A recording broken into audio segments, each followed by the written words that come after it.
Well, it's been 2 weeks since Elton John and Brandy Carlisle released their album, Who Believes in Angels? And as many know, the album debuted at #1 on the UK's official albums chart. I bought my first copy of the album on Saturday, Record Store Day. My shipment from U Music finally arrived on Tuesday, and then on Wednesday, my Atmos copy on Blu-ray arrived from SuperDeluxeEdition.com.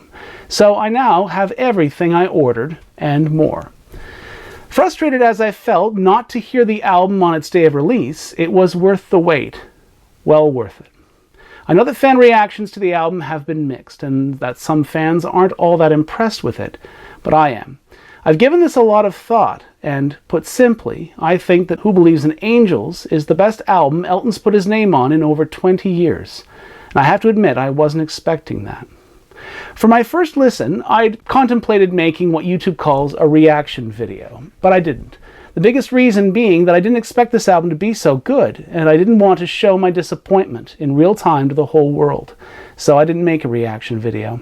But had I, that would have been one hell of a video, because 3/4 of the way through the album's opening track, The Rose of Laura Nyro, I broke down crying. And it's been a long time since anything's brought me to tears. I actually texted a friend and said to him just kind of half jokingly, hey, the new Elton album's making me cry. And he said, yeah, no way, show me that that's true. So I sent him this shot, not the most flattering photo of my chubby face, but there it was. I was overjoyed. And why? It wasn't just that the album's opening track had floored me. It was a sense of relief. You see, Elton was my childhood hero. While other boys at school idolized sports celebrities, I adored artists and entertainers, and Elton was my Wayne Gretzky, my Michael Jordan. And from childhood up to my adult years, Elton's work inspired and excited me, and was a big reason why I became so interested in pop music at such a young age. And for decades, I stuck with him, but not because of nostalgia. I stuck with him because he was worth it. But as far as studio albums go, these last 13 years have not been Elton's best. And after the lockdown sessions, I really thought Elton was done. I thought that after 60 years of him being at the height of his powers, even gods of popular music like Elton age, and that maybe it was time for Elton to retire. Well, he's back, and he's still got it. Elton is still God. And even if The Rose of Laura Nyro was the album's only good song, it would still be enough for me to love the whole album. But of course, it's not the only good song. It's just the opening song. The entire fucking album is brilliant. Not one weak song, not one skip track anywhere on the album. Every time I play it, unless I'm driving to work, and of course I've got to park my car, stop, and go to work. Unless I'm driving to work, every time I play it, I have to listen to the whole album. Even the sequencing is excellent. And I must say, as Elton and Brandy released those 3 songs over the last few months, they didn't really make me feel too excited about the album. I didn't dislike any of them, but I didn't think that any one of them on its own was all that great. But hearing them now in their respective places on the album, I feel sorry that I ever thought of them as anything less than great. This is one of those albums that's more than the sum of its parts, where every song takes the others along with it, and they all seem to elevate each other. And on that note, it's been unfair of me, this far into my review, not to have mentioned Brandy Carlisle more than just a few times. My channel is called Collecting Elton, but this album is Carlisle's too, and she is at least half the album. Without her massive talent, it would not be what it is.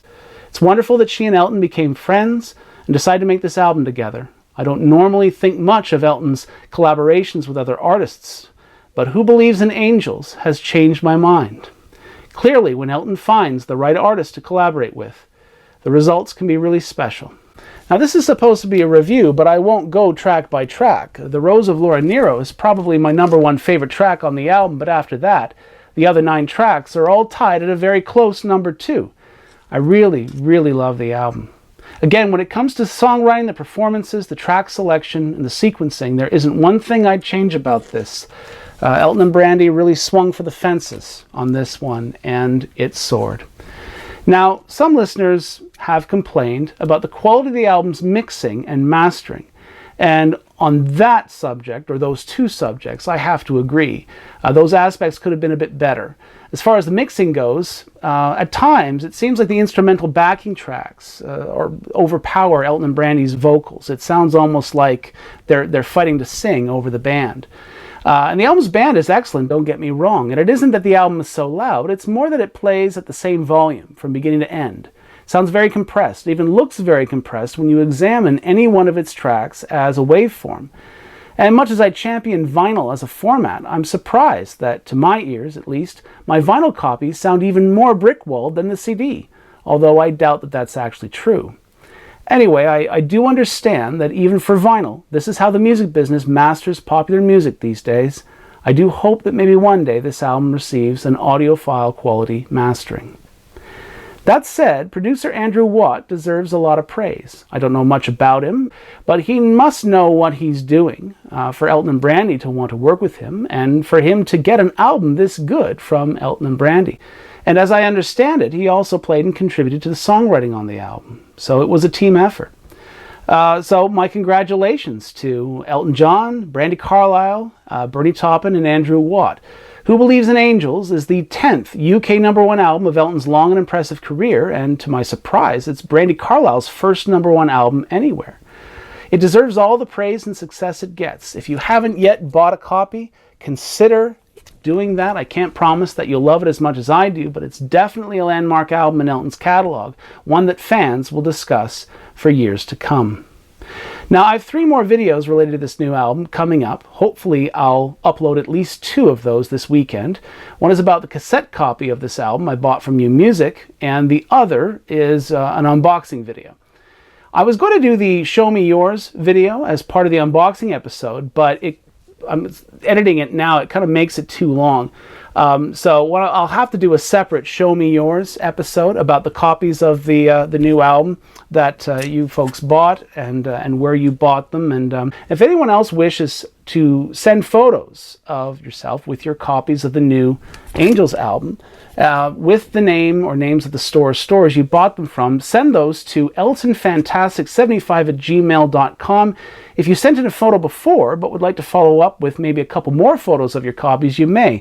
As it turns out, I asked for just one photo, but folks sent in multiple photos anyway because they bought so many copies of the new album, and those are still arriving. So anyway, as always, thanks for watching. Please click like on this video and consider subscribing to my channel if you haven't already. And to those who've already subscribed, thank you, as always, for the support. We're just 1/3 into 2025, and already this is becoming a banner year for our hero, Sir Elton. And in a little more than a month, we'll mark the 60th anniversary of the Captain Fantastic album's release. And maybe by then, there'll be news, hopefully, news of some kind of anniversary release. Let's cross our fingers anyway. Till then, take care.